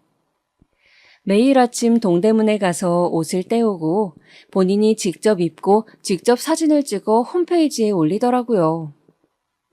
모델 일을 많이 했어서 그런지 사진 찍어 놓은 것을 보면 예쁘긴 했습니다. 그래도 사업이 뭐 그리 쉽나요? 거의 1년간은 주문이 거의 들어오지 않고 재고만 쌓여가더라고요. 솔직히 1년 정도 하고 잘 안 되면 포기할 줄 알았는데 딸아이는 포기하지 않고 잠을 줄여가면서 더욱더 열심히 발버둥을 쳤습니다. 그러다가 1년이 넘은 시점부터 슬슬 반응이 오기 시작하더니 순식간에 매출이 오르더라고요. 사업을 시작한 지 1년 반이 된 시점에는 월 순이익이 일반 직장인 월급 정도 되더니 2년 돼갈 쯤에는 한 달에 직장인 연봉에 달하는 금액을 벌더라고요. 물론 중간에 휘청할 뻔한 적도 몇 번 있었지만 위기를 잘 넘기고 승승장구하여 사업을 시작한 지 5년이 되었을 때쯤에는 남부럽지 않은 재산을 가지게 되었습니다. 처음에는 딸아이 혼자서 일을 하는 게 힘들어 보여서 택배 포장 같은 건 제가 도와주곤 했는데 어느 순간부터는 사무실도 차리고 직원들도 거느리고 있는 어엿한 사장님이 되어 있더군요. 이렇게까지 잘 될 거라고는 생각 못 해봤는데 운이 좋았던 건지 아니면 딸아이가 사업 수완이 유난히 좋은 건지 말 그대로 대박이었습니다. 딸아이는 그렇게 바쁜 와중에도 틈틈이 재테크 공부를 하더라고요. 머리가 좋아서 그런지 재테크에도 소질이 있어 재산은 점점 불어만 갔습니다. 어느새 우리는 강남의 비싼 아파트로 이사를 가게 되었고 저는 제 평생 은인이던 친구에게도 보답할 수 있게 되었습니다. 그리고 저는 원래 하던 일은 그만두고 딸아이네 회사 일을 좀 도와주기로 했습니다. 사실 패션 센스도 없고 컴퓨터도 잘 다루지 못하는 제가 도와줄 만한 일은 딱히 없었기 때문에 그냥 소소하게 사무실 청소도 하고 화분에 물도 주고 직원들 야근하면 맛있는 야식이라도 만들어주는 정도로 하기로 했습니다. 딸아이 덕분에 가진 거 없이 시댁에서 맨몸에 쫓겨났던 제가 어느새 부잣집 사모님이 되어 있었네요. 그리고 작년 딸아이가 30살이 되는 해였습니다. 어느 날 아이가 저를 앉혀두고 말하더라고요. 약속했던 시간이 왔다면서요. 저는 무슨 약속이냐고 되물었습니다. 그러자 아이가 이렇게 말하더군요. 엄마, 내가 어릴 때 약속했던 거 기억나? 내가 할머니한테 복수해준다고 했잖아. 이제 복수할 수 있을 것 같아, 엄마. 저는 그때 그 말을 잊고 있었는데 딸아이의 말에 다시 기억이 나더군요. 저는 무슨 복수냐며 괜히 그런 몹쓸 집안에 휘말리지 말라고 했습니다. 그러자 딸아이는 걱정 말라며 자기가 계획을 다 세워놨다고 하더라고요. 엄마는 그냥 옆에서 지켜보기만 하라면서요. 그리고 딸아이는 이렇게 말했습니다. 엄마, 내가 뒷조사를 해보니까 그 집구석 아직도 그 고깃집 하고 있더라고. 그것도 아주 장사가 잘 된다네. 3대가 같이 운영한다더라고. 그 지역에서는 모르는 사람이 없는 아주 유명한 맛집이래. 뭐? 3대? 저는 3대라는 말에 의아해서 물었어요. 그러자 딸이 대답했습니다. 3대. 그 미친 할머니가 엄마를 그렇게 내쫓고서는 얼마 안 있어서 새 며느리를 들였다더라고.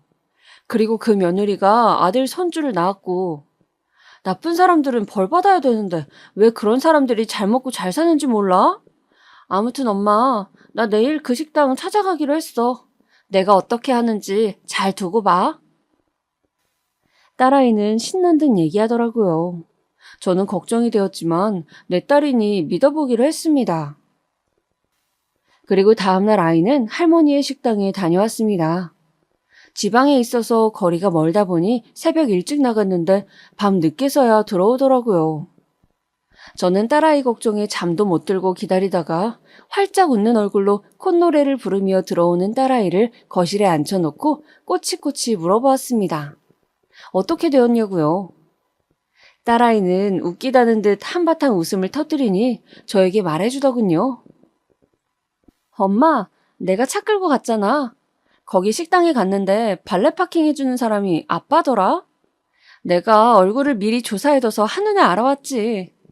그런데 한눈에 봐도 비싸 보이는 외제차가 들어오니까 아빠가 다른 차들은 제쳐두고 내 차로 달려와서는 아주 굽신거리더라고.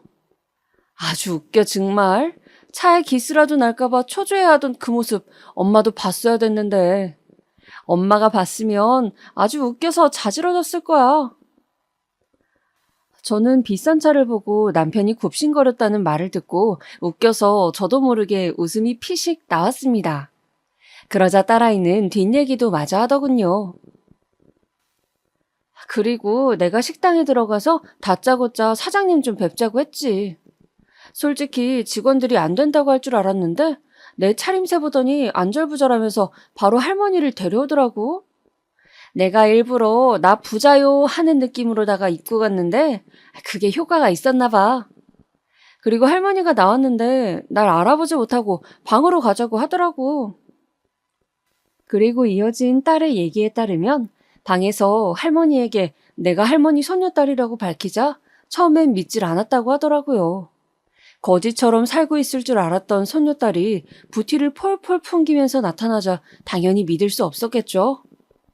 그래서 딸이 주민등록증상의 생년월일과 어릴 적 사진을 보여주자 그제서야 본인 아들과 닮았다며 믿는 눈치였다고 하네요. 주차장에서 일하고 있는 아들까지 불러와 네 딸이 맞냐고 몇 번씩 확인까지 하더니 본인이 한 짓도 잊고 아이고 우리 손녀딸아 하면서 아이를 끌어안았답니다. 아마 초라한 행색으로 갔으면 나는 너 같은 손녀딸 둔 적 없다면서 내쳤을 테죠.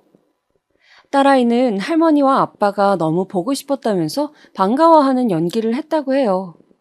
어릴 적부터 엄마랑 둘이 살면서 아빠와 할머니, 할아버지가 너무 궁금하고 보고 싶었다면서요. 멍청한 그 집 식구들은 그 말을 철석같이 믿었다네요. 참 우습지 않나요? 본인들이 버린 손녀딸이 본인들을 보고 싶어 할 거라고 생각한다는 게요. 그리고 그날 이후 딸아이는 바쁜 일도 제쳐두고 일주일에 2번씩 할머니의 식당을 찾아갔습니다.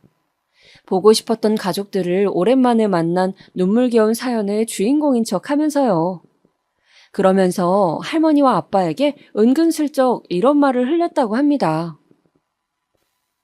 할머니랑 아빠를 30년 동안 얼마나 보고 싶었는지 몰라요. 나중에 커서 성공하면 꼭 저를 낳아주신 아빠와 할머니에게 보답하고 싶었는데, 이제는 저도 남부럽지 않게 돈을 벌게 되어서 몇 년 전부터 할머니 선물로 돈을 모으고 있었어요. 이제 조금만 더 모으면 제가 목표한 금액이 달성되니 조금만 기다려주세요, 할머니. 그 집 식구들은 처음에는 의심하는 듯 하더니 딸아이가 매주 찾아오고 할머니 어깨도 주물러드리면서 잘해드리자 정말로 자신들을 좋아하는 줄 착각하더래요. 그리고 딸아이가 일부러 그 집 식구들 앞에서 사업 관련 전화, 부동산 관련 전화들을 받는 척 하기도 하고 일부러 자기가 가진 건물 사진도 보여주는 등 돈 많은 티를 팍팍 냈더니 아주 딸아이한테 잘 보이려고 용을 쓴다고 하더라고요.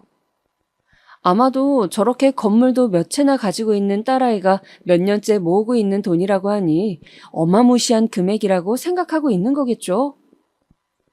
하루는 딸아이가 할머니가 집에 가서 먹으라며 소갈비를 잔뜩 싸줬다고 저한테 가져오길래 그 집구석에서 만든 건 절대 안 먹는다고 그대로 쓰레기통에 직행한 적도 있었네요.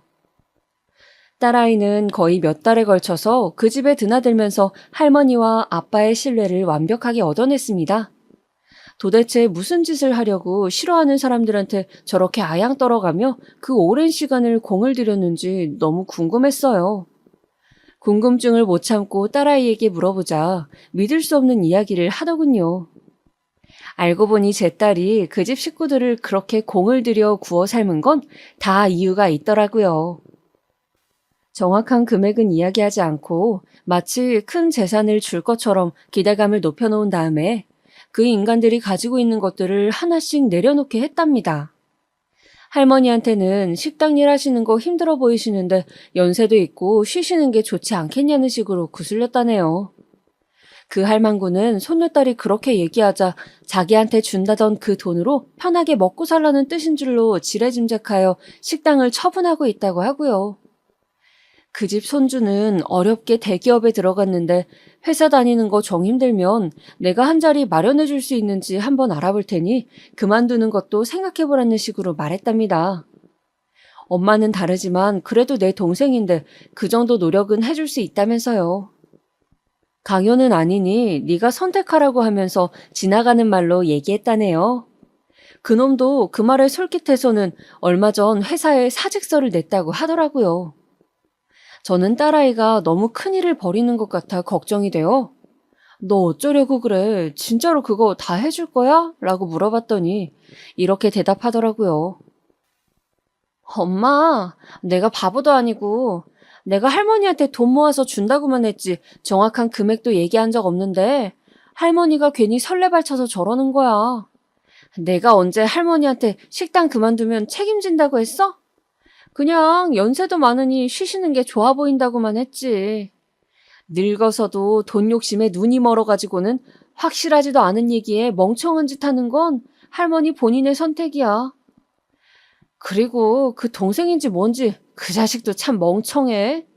내가 무슨 일을 시키고 연봉을 얼마를 줄 알고 그 좋은 대기업을 그만둬? 하여튼 그 집 식구들은 전부 다 나한테서 뭐 좀 뜯어가려고 눈이 돌아가서는 정상적인 사고를 못 한다니까. 저는 혹시나 딸아이가 어떻게 될까봐 걱정되었어요. 하지만 딸아이는 혹시나 자기가 무슨 일이 생기더라도 엄마의 복수를 위해서는 감당할 수 있으니 걱정 말라고 하더라고요. 돈은 차고 넘치게 있으니 벌금을 내라면 내고 징역 살라면 몇 년 살 각오는 되어 있다고요. 그리고 우리나라 최고의 변호사를 선임해서 이길 자신이 있다면서요. 저는 아이고 화상아 왜 그렇게까지 하니? 라고 하며 안타까워 한탄을 했습니다. 그리고 얼마 후 드디어 딸아이는 할머니를 위해 모으던 돈이 드디어 다 모였다며 그 집에 찾아갔습니다. 도대체 준다던 돈이 얼마일까 기대하던 그 집 식구들은 며느리까지 한 방에 다 모여 있었다고 하네요. 그리고 딸아이는 성큼성큼 할머니에게로 걸어가 봉투를 내밀었답니다.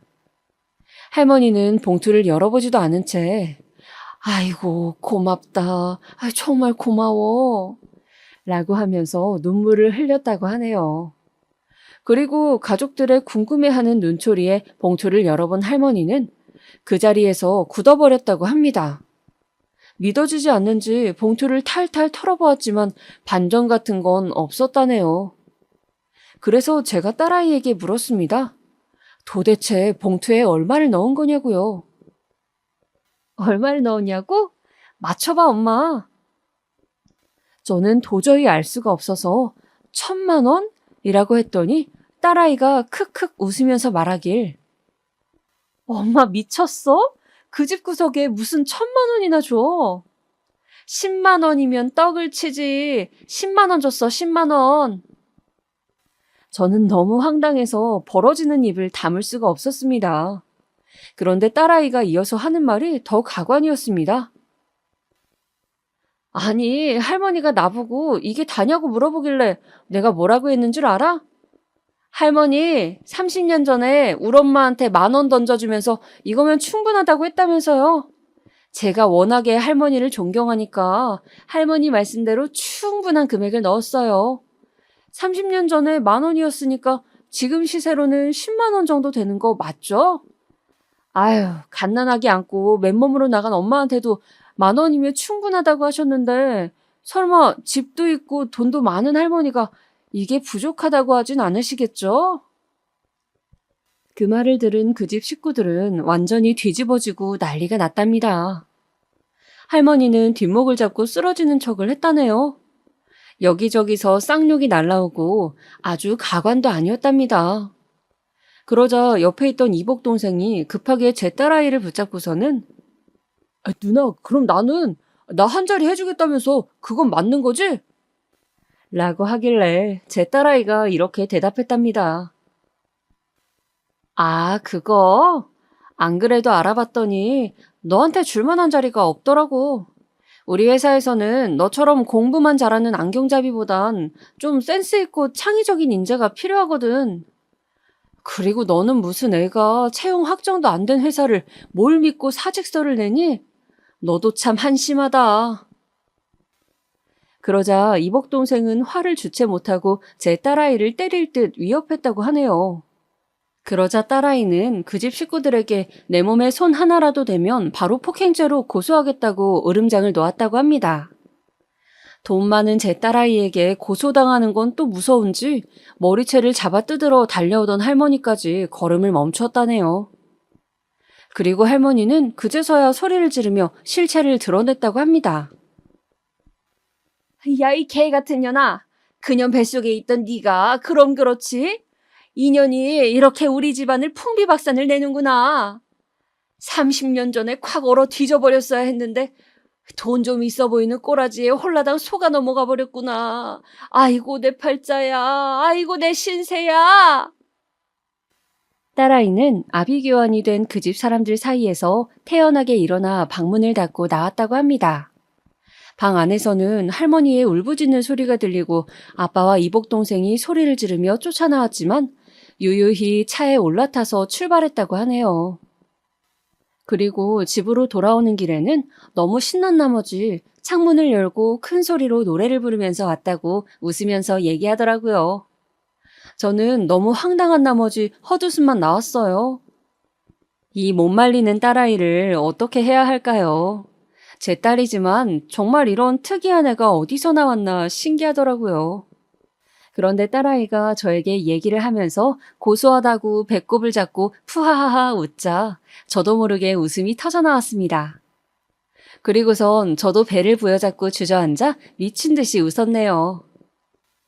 제가 그 장면을 직접 보진 못했지만 상상만으로도 30년간의 응어리가 쑥 내려가듯 통쾌했어요. 살면서 그렇게 많이 웃어본 적도 없는 것 같습니다. 무엇보다도 몇 억 또는 몇십억의 돈을 생각하고 봉투를 열었을 시어머니가 10만 원을 보고 지었을 그 표정을 상상하니 살면서 보았던 그 어떤 코미디보다도 웃겼습니다. 정말 제 생에 이렇게 가슴이 뻥 뚫리는 일은 앞으로도 없을 겁니다. 저는 그날 정말 얼마나 웃었는지 배가 아파 일어나기도 힘들고 입이 찢어질 것처럼 아프더라고요. 그리고 그날 이후로 제 입가에는 항상 미소가 떠나질 않았습니다. 가만히 있다가도 그 일만 생각하면 웃음이 피식피식 나와요. 그리고 걱정과는 달리 그 집 인간들은 돈만 밝히는 인간이라 돈은 또 무서운지 특별히 딸아이에게 어떤 조치를 취하진 않더라고요. 아마 본인들보다 돈이 조금이라도 적다고 생각했으면 바로 막무가내로 나왔을 겁니다. 그리고 그 식당은 어떻게 되었는지 저도 잘 몰라요. 딸아이가 한번 알아볼까 하고 물어봤는데 됐다고 했어요. 굳이 그 인간들 잘 지내는지 궁금하지 않아서요. 딸아이가 통쾌하게 한 방 날려준 것만으로도 저는 충분합니다. 이제 저는 30년 묵은 한도 풀렸고 그때 버림받은 제 딸아이가 이렇게 잘 자라주었으니 그 누구도 부럽지 않은 행복한 삶을 살고 있다고 자부할 수 있습니다. 그래서 자랑하고 싶었어요. 저와 다르게 저렇게 똑 부러지는 제 딸아이를요. 어릴 적 약속을 기어이 지켜낸 제 딸아이에게 오늘 하루도 너무 고마운 마음을 전해봅니다. 수진아, 엄마는 네가 정말 자랑스러워. 세상에서 제일 예쁜 우리 딸, 정말 고맙다. 사랑해 우리 딸.